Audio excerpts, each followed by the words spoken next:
Hello ladies and gentlemen, I am PANCZASU and welcome to Ardent Mages tutorial slash playthrough. Today is going to be a good day for videocasts, I believe. A lightning storm just passed through my house, I mean not directly through it, but over it I guess. Which means that the air is nice and clean and whatever remains of pollens there might still be in the air should soon be rendered a non-problem. So, I thought to myself, well, that is a splendid time to record the videocasts, and that's exactly what I will do. So, first things first, I should probably mention that in my research tree I was doing something really dumb. Because by accident I actually kept continuously researching alchemical armor. Why? I have no idea, because I already have exotic armor, which is so much better and which I cannot use anyway. Now, it is possible that I could maybe use tier 2 armor, maybe it wouldn't be bugged, but in all likelihood, it will be. So I'd much rather instead just go ahead and research something else. Now, what would be useful for me? Somebody in the comments pointed out that I don't actually have sewer systems. I'll be honest, I was mildly surprised when I realized that this is indeed the case. And I am actively wondering how was I able to make it so far without sewer systems, but apparently you don't need them too badly. Now the thing is, I do want to reach Era 3 as soon as possible to get those advanced pillars and whatnot, as you remember, here they are. But, that said, I also do need to make sure that my empire is as stabilized as humanly possible. Now, I need to do several things. I need to stabilize my economy, improve my economy, which I guess are the same things, and also at the same time I need to continuously try and take over the enemy cities, kill and wipe out the revolters, eradicate over resistance, and so on and so forth. Now the thing is, after capturing over those cities I'll have a lot of cities, and I'll have a lot of unhappiness to deal with. However, that will come only after I beat those guys, and right now this is the only army of theirs I can see, but they did have more armies, way more than that, so it might be a little bit tougher in the future. So I am tempted to actually right now just go ahead and grab meritocratic I didn't grab conscription? Wait, what? I swear I had conscription center in this playthrough. I even created one in GC, didn't I? Browse? No, that's a different playthrough. That's what you get if you are playing so many Endless Legend games at once. I am so confused right now. Alright, so I don't have either of those things. Okay, that's not a problem, I'll improvise. Now, at this point, I don't think Research and Conscription Center is exactly what we need, because yes, it will be helpful, and yes, it will be also helpful in the later game as well. It is in general a very useful improvement if you want to be a warmonger, which right now I certainly do. However, the thing is, there are other things I need to focus on at first. So, one of the two things is increasing my army size, which would help me. It would allow my army to have more units in it. However, right now we haven't had too many problems surviving against the enemy. And while having extra units in this army would help a lot, I can also have reinforcements, and I don't think the enemy is powerful enough to withstand the first assault, let alone the second one. And I don't think I need more of a punch in my first assault. So I don't think I desperately need to have extra army size. I will get it soon, I can tell you that, but I don't need it ASAP. I do need the food, I do need more production, so all of those things, by all of those things I mean fish farms, steel houses, and canal system, and also industrial storage, and possibly even lumber mills. Yeah, all of those would be useful, however, I do need more happiness. I am very thankful to the person that pointed out in the comments that I indeed do not have sewer system, because I would have never ever noticed that I actually don't, and I still have no idea how it happened, but I didn't have it. Now the other thing I don't have is open pit mine, but I'm pretty sure I don't actually have too many luxuries to actually gather in a mine. And when we zoom in a little bit, I cannot zoom in too much. What luxuries do you see? Do you see any? Well, right now I don't. Nope, that's strategic, that's ruins, manufactions, strategic, ruins, manufacturing, no. I do not see a single luxury resource anywhere. In fact, even in the lands that I'm planning to conquer, I still do not see any luxury resource. So the last thing I need right now is open pit mine, which is mine, not mined. Open mind is probably a good thing, but whatever. But it is actually kind of amusing, because it is the kind of resource, I mean, tech that you always want, because there are so many useful materials that you might want to gather. I mean, emeralds are right now useless, but things like dyes or wine or spices, are those spices? No. They are not spices. Are they spices? No. I don't... Sometimes I mix up the icons. I don't think they are spices. Spices are locked in error free. Either way, all of those things, they are useful. Even if you don't want to use them right away, you can trade them, and that by itself is a fairly good thing. I think those are spices, you know? I'm talking about this thingy. Oh yeah, it says right there, spice extractor. I just realized, OMG, I need to learn to read. Or at least have my eyes open, that would probably help. Anyway, so this is the tech I'm going to go for. Sewer system, what will I go for next? As I said, I want to have a bigger army just to have more of a punch. I will get it, this tech, either way, sooner or later. Might as well get it sooner rather than later, because it's a generally good idea to have as big of an army in your army as possible. As big of an army in an army. Oh, yep. That's my English in action. Very good, isn't it? Anyway, it looks like the city info... No, Holakan. That's not the name of a city, that's the name of a city. Holakan finished doing whatever it was supposed to do. That's very, very nice. It created a barrel street. What do I want to do next? As much as I do want more barrel streets, I will... you know what? As much as I want more barrel streets, I might just continuously make them. Because they are good. And they will increase my happiness in the long run. And in the short run, well, it's not good anyway. So I will just continuously build more of them until I have extra happiness. Besides, this city in particular right now doesn't care about happiness too much because it has 20 bonus from anomalies. In fact, no, 30 bonus from anomalies. Oh yeah, this city has the potential to get very big very easily because it will not have happiness problems at all. Can I move the population a bit so I can get more population 110? I probably could.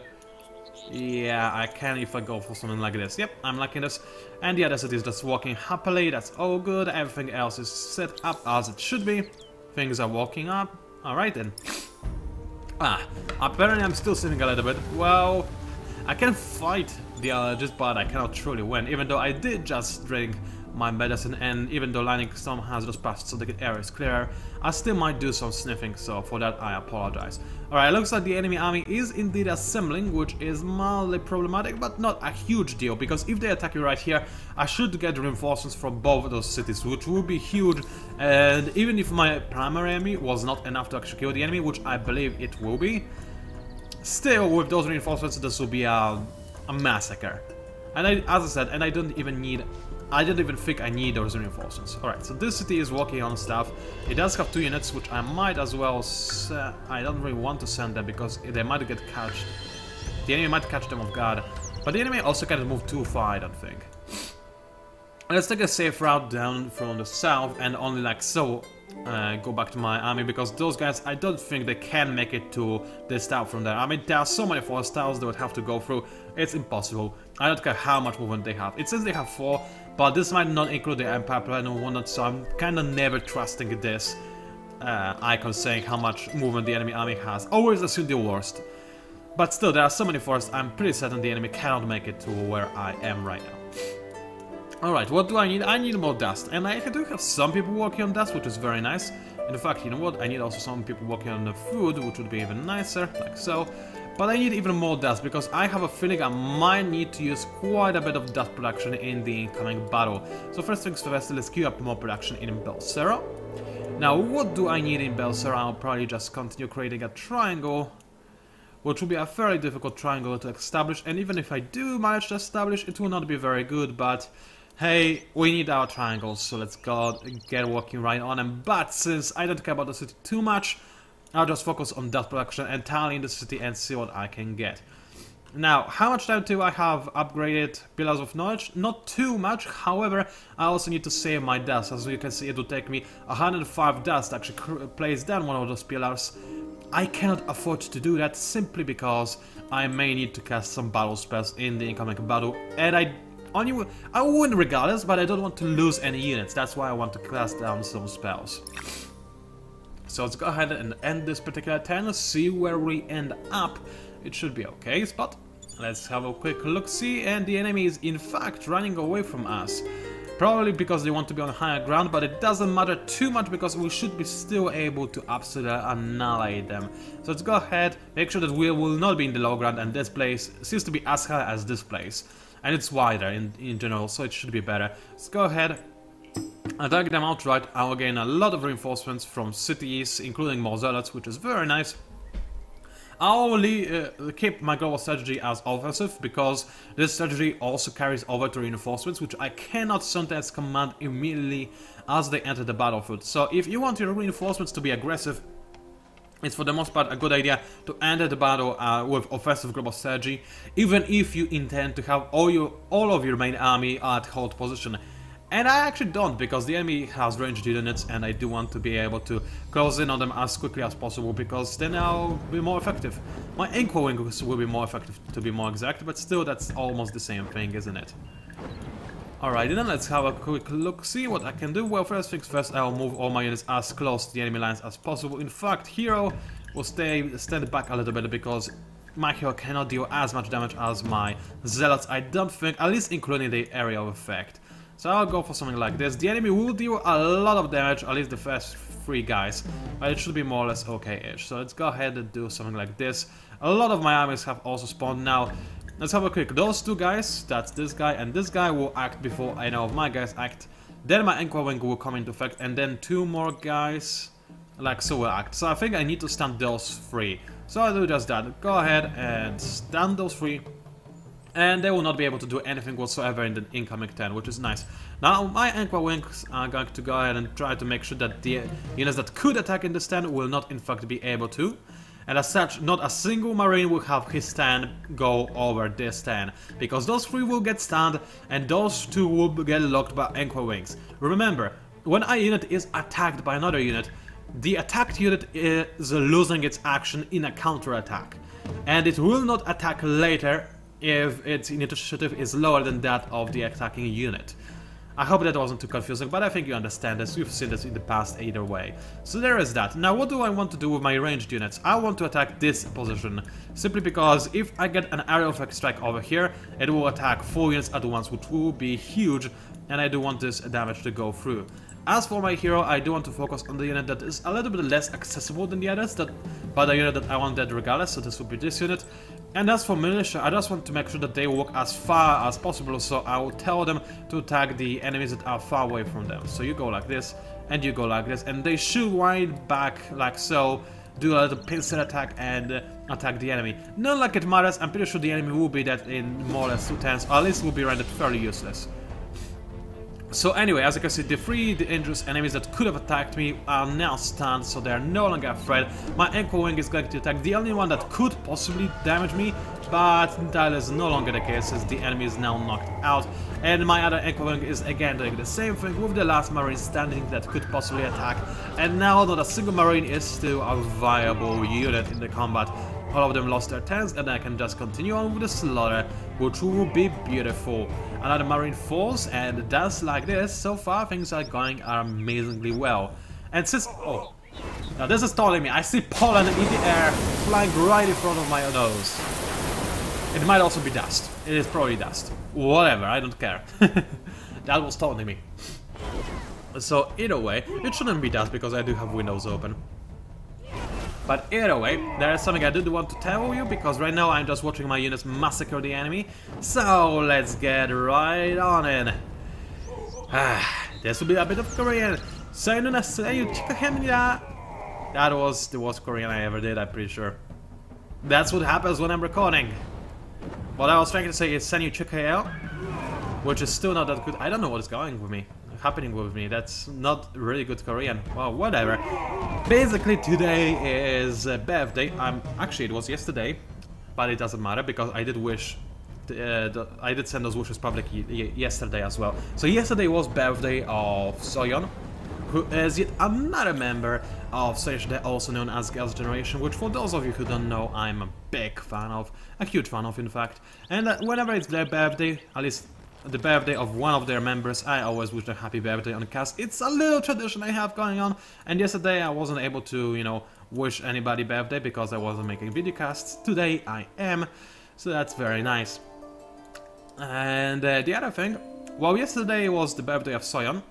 Today is my name's day. Name's day, I don't actually know if it's called Names Day or whatever. I'm just making a, you know, temporary translation while we are waiting for the stand to end because... oh, those guys still have action, alright.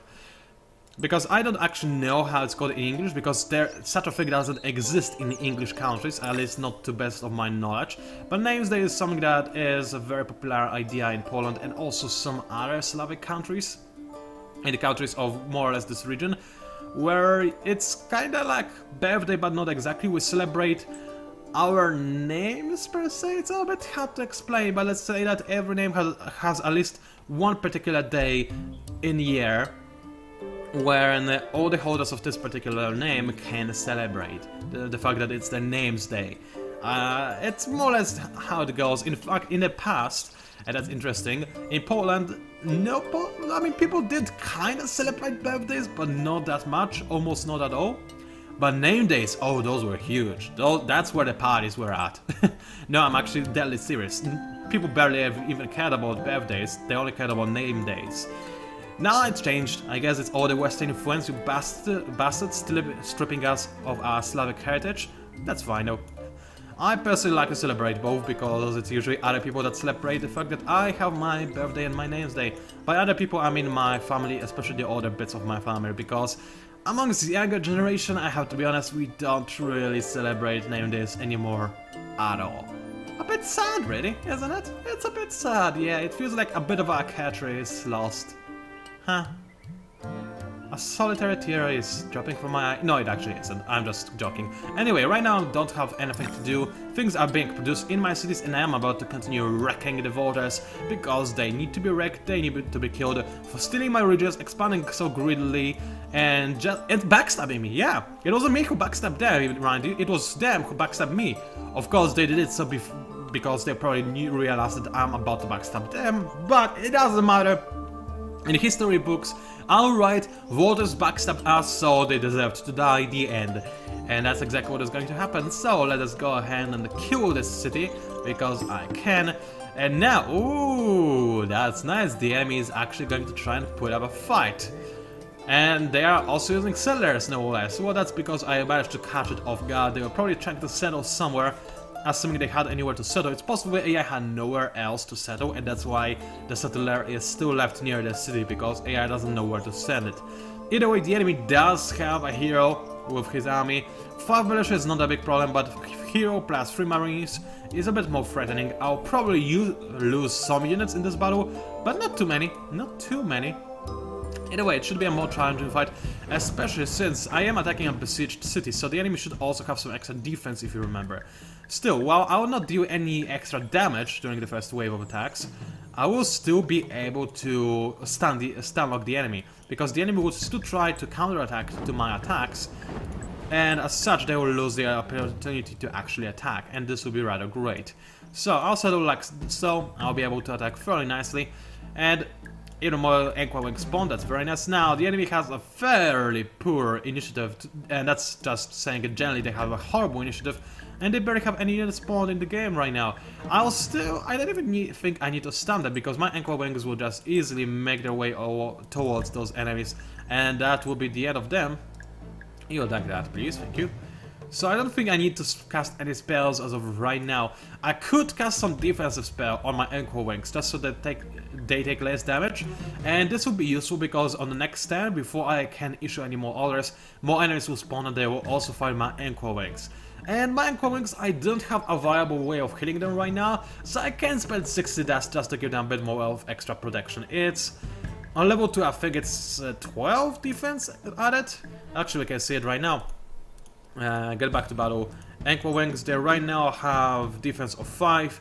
If I do it like so, they'll have a higher defense once the spell goes through. So let's go ahead, cast the spell like so, and see how much defense my Aqua Wings get. They get 15, so it's 10, not 12 defense. Oh, it's okay, I was fairly close. I knew more or less the range of where it goes. So I still took 10 damage because those guys, well, they are Marines. Marines are fairly good in their own right. They used to be absolutely pathetic, I remember those days. Now they are, of course, not as good as the Car Rangers, for example, but they are still pretty good. And they have the most defense out of any range unit, I'm pretty sure of it. Still, they die pretty quickly when you want to kill them, and I do want to kill them, and I'm killing them fairly quickly indeed. My Anchor Wings did take some damage, but that damage was not that important, so it's still all good. And I can just continuously murder the enemy, which is a rather joyful activity, wouldn't you agree? Well, even if you wouldn't, I would agree with myself, which is a rather sad thing to say. But still, regardless, I like killing those people, and I'm fairly good at it, I think. More Marines spawned this time, that's okay. By more Marines, I mean just one extra Marine. It did deal some extra damage to my Anchor Wing. I might want to retreat it at the end of this turn and let my full health Anchor Wing handle more enemies in the future, which is probably what I will do. You know, it's better safe than sorry. I don't want my Anchor Wings to die for no reason. And before I have a more reliable way of killing them, I'll just have them come back to the back of this battle. I could also tell them to hold position over here, but you know, actually, I don't think it is necessary. Let them just go back, and then they will go back in when they feel like they need to. So let's do just that. Now, the enemy did have a 10 before I did, which is mildly annoying, and oh boy, am I going to... No, my Anchor Wing barely survived. I didn't notice that the enemy's hero actually spawned as well, but it should be fine because I will hopefully... I will not actually stunlock the enemy hero, that's a problem. And because I didn't realize it's a hero, I didn't set up any targeting as well. So I didn't tell miners to actually explicitly focus down on the enemy hero, which means that the enemy hero will probably survive and maybe, in fact, probably kill my Anchor Wing as well, which is mildly annoying. I mean, this Anchor Wing is not far enough yet to actually be out of range for the enemy hero, especially since the enemy hero can walk forward. Now, there are zones of influence in this... Oh, never mind, she's dead. I was about to say that there are zones of influence in this game, so when you want to walk next to a unit, it takes more movement speed, and also there's a forest in here which takes even more movement speed out of the enemy. But in the end, it was all, you know, just pointless babble, because the enemy could not in fact move at all, and the enemy hero was killed. Now, the enemy hero will not stay dead unless I win this fight, which is not a guaranteed thing, purely because the enemy has so many reinforcements they might not spawn fast enough for me to kill all of them. Which is still fine by my standards because, you know, it is just a slaughter at this point. Look at this, I'm just firing all my ranged spells at them and killing them all. And this should be actually the last round of reinforcements, so I guess I will be able to take the city without attacking it twice. Which is nice because I don't want to go for manual again, and I'm pretty sure that in auto battle somehow one of my Anchor Wings will die. Which is not ideal. So let's just go ahead and let AI finish doing what it's doing. My enemies are just targeting enemies happily. My Anchor Wings are taking 1 damage at a time, which is just fine. I mean, who cares about 1 damage? And the enemy should die right now, which is very nice. Look at this volley of missiles I have right here. Imagine how awesome it would get if I was able to have more units in my army. And I will in the future, it will be great. Anyway, it looks like Anchor Wings are actually going back into combat, because it has been this long. It's fine though, the enemy should die before anything happens. I have a lot of range units still able to attack. And the enemy is protected by the walls, but it's fine, the enemy should die relatively quickly regardless. Yep, a single hit from Anchor Wing was all it... Oh no, it was actually more than that. I thought everybody died there, but it was just one enemy hiding behind the pillar. Such a coward. Doesn't matter, I won, the enemy city is conquered and it's very nice. And my hero gained a level as well, so let's give her more of Battle Hymn, because as you have probably guessed by now, it's a really nice ability and I love it a lot. Makes her army so much better.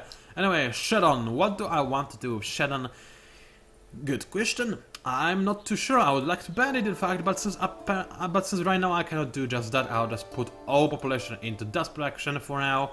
And since I do need to do something with this production I have going on, I guess I'll produce the unit that costs less industry, that will bring the Zealot 9 turns. By then I should hopefully be able to burn the city. Now I say hopefully because I'm not sure if this bug is going to unlock itself, because right now you cannot burn newly conquered cities. Now what should happen, at least I believe what should happen, is that once you control 100% of population, you should be able to burn down the enemy city. But in all my multiplayer games I was never able to do that. It might just be because those are multiplayer games, but it might go deeper than that. So I'm a little bit worried, and I guess we'll see if I'll be able to ban the enemy cities or not. It would be great if I were, but I'm not holding my breath, let's just put it this way. However, now I can put down the Pillars of Knowledge because it will cost me only 40 dust, which is pretty much nothing right now. So let's go ahead and put 2 of them down for extra knowledge and science, that's what I meant by knowledge, and continue researching. What will I get after meritocratic promotion? I'll have a look, see how many rivers I have next to my cities, and depending on that I'll either go for fish farms or for canal system for extra production. I need more food more so than I need production, I believe, but, you know, if I don't have a lot of places for fish farms, then the only food-related science that I can unlock now is the... Oh, good! I was actually able to complete my major faction quest, but anyway, what I wanted to say is that the only... language, so difficult. Yeah, go away. The only science that is related to food that I am yet to unlock right now, aside from fish farms, which we discussed, are still houses. But in order to make them actually work, you need to have a lot of industry production, because otherwise it will take you forever to create any food storage. And while it is a good idea to do it when you have nothing else to do in a city, it's not necessarily something you want to research just for the sake of it, just for the sake of having more food, because you'll probably not get too much more of it in the early/mid game, because you'll be focusing on other things. So I will only get it if I have enough industry to sustain making the steel houses, and I'll only believe that I do have this kind of industry if I have canal system and possibly lumber mill, but it might not exactly be necessary. Anyway, I finished my third faction quest, which is very nice, and I'm moving on to fourth, and this is just BS. I mean, look at this. It took me, how many cities? 1, 2, 3, 4, 5 cities to complete my third faction quest, which is a fairly harsh thing for a quest that is so early in your quest line. Compared to Voters' quest line, it is so easy for the Voters to complete the quest over and over and over again, just rampage through the quest line. Which I guess is a bit of balancing, because Voters other than that are not that amazing in my eyes, so that's good. However, other mages, even though they are very good and they need to have difficult major quests, that is too difficult. First they need to expand 4 times, and now they need to colonize a new region, selling in an area providing at least 10 science. Do you see any region that is not occupied yet? Well, yeah, there is an island over there, which I'm kind of banking on. However, you see the problem right now, I hope. Especially since, do not think that it is war that slowed me down, on the enemy settling on my tiles that slowed me down. No. I would still need to settle 4 or 5 cities at least to fulfill my third faction quest. And only then I will be given another quest that told me to settle in another city. Which, as you can see, is a really big kick to the nuts for the Ardent Mages. Now, I know why developers did it. It's because Ardent Mages are amazing at creating tall empires. By tall empires, I mean empires with not too many cities, but very powerful cities.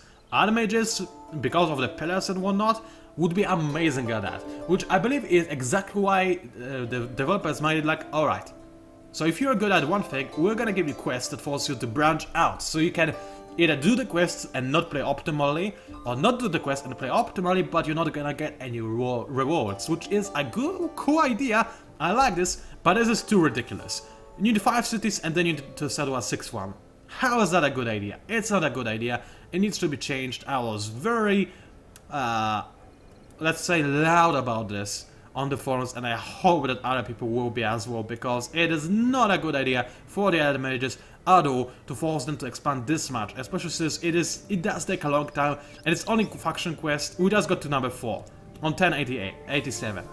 You see the problem? I really hope you do, especially since you may not actually have any free areas where you can settle. Sure, you might be able to conquer a new region and ban it down and then settle a new city. Do you know how long it takes? A really long time! It really does, and that's exactly what I will have to do as well, which is rather difficult. Or if you already have a city in a region where that gives you a lot of science, guess what? You can ban it down, but guess what? Chances are you already invested a lot in it. So I'm not a fan of this 4th quest at all. Not in the slightest, but it's not actually the 4th quest that is annoying. It's actually the 3rd quest. Where is it? 3rd quest? This quest being way too ridiculous. 8 villages is too much to ask for. 6 would be okay. And yes, there is a chance that you might get 6 villages with just 2 cities if you're lucky enough. So be it. So be it. There will always be a luck element in a 4X game, but having 8 villages requirement is just too much. You may possibly be able to get out of 3 cities, but that's very unreliable, and chances are you will need like 4 or 5 cities in fact to be able to fulfill this quest, as I have just demonstrated. With 6 it's better. You'll probably be able to fulfill it for 3 cities, which is good. If you're unlucky with 4, if you're lucky with 2, either way it doesn't get too extreme. But 5, that is devastating, because you will have to settle another city after that. which is ridiculous. Also, mind you, after I settle this new city in a new region, my 6th city, I'll need to develop it quite well for the next faction quests, because I'll need to create a bunch of stuff in there as well. So yeah, not the best idea right there on the devs part, but it is alpha/beta, I'm not too sure how to call it anymore, doesn't matter, it will be changed. I hope it will be, if not then I'll rage on the forums until it is, or until I am banned. Both of those two things are an option. Either way I can end this then, and actually, I just noticed this videocast is 30 minutes long already, and that's good enough for me right now. I guess I'll end it right here simply because there are other videocasts to record, and I don't like videocasts being longer than 30 minutes. I know some of you really like it, some of you like 40 minutes cast, some of you like even longer, but I personally don't like watching anything that's longer than 30 minutes, and that's what I'm aspiring to record every time I record something. 30 minutes seems like the sweet spot. It's not too long, but it's not too short, so anything between 25 and 30 is what I'm trying to get. Either way, it was PANCZASU, also known as the Mighty Mix Spammer. Thank you very much for watching, and I'll see you online.